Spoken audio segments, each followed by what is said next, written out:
Сәлем, қалдарың қалай? Бүгін біз ең оңай помидордан жасалатын салатты жасаймыз.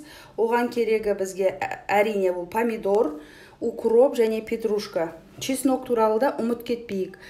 Негізінде бұл бір шелек помидордан жасалынады. Бір шелек помидордан жасаған кезде 3 пучок укроп және 3 пучок петрушка болу керек. Енді әркімнің, егер жақсы көрмейтін болсаңыздар, азайтасыздар, өздеріңіз білесіздер.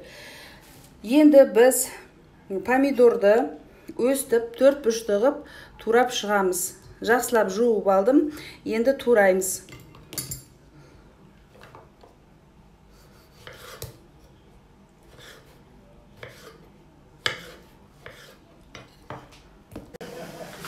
Помидорды турап дайындап қойдым. Өстіп ірі-ірі ғып турайсыздар, майдалап жібермеңіздер. Содан кейін зеленді дайындап қойдым. Сұйық май менде осындай кіші кеседе.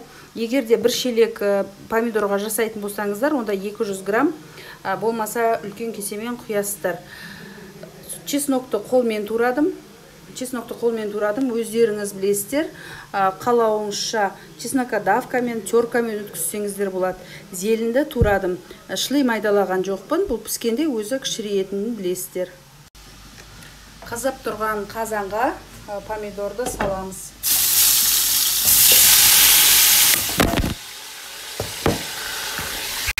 Қызып тұрған табаға барлық помидорды салам. Помидорымды бір 20 минут бұқтырдым. Содан кейін жаңағы туралған чеснок пен зеленді қосамын. Енді тұзды қосамын және қантты қосамын. Лечо сияқты. Содан кейін тағы да 10 минут қайнатамын. Өшіреміз. Салат 30 минутта дайын болады. Стерилизациядан өткен банкаға құйып, аузын.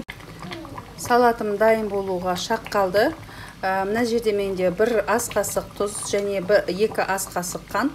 Қазір бұны қосып, жақсылап араластырғаннан кейін дәміне қарай қосатын болсам, тағы да қосамын. Енді ыстық салаттарды банкаларға құйып шығамыз.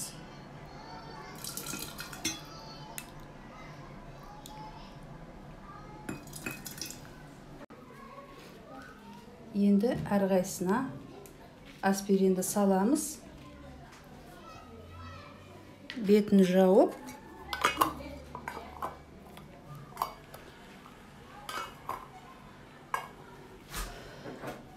бұрап тастаймыз.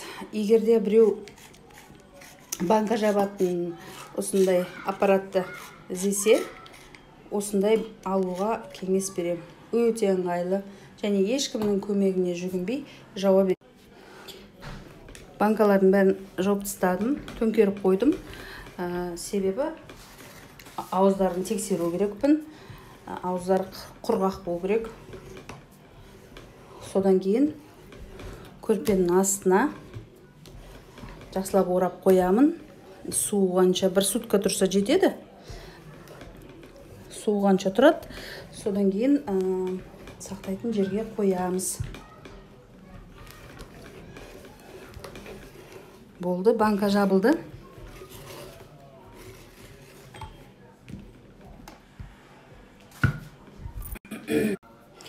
Бес банка шықты.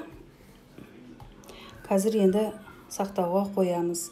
Жасаңыздар, астарыңыз дәмді болсын.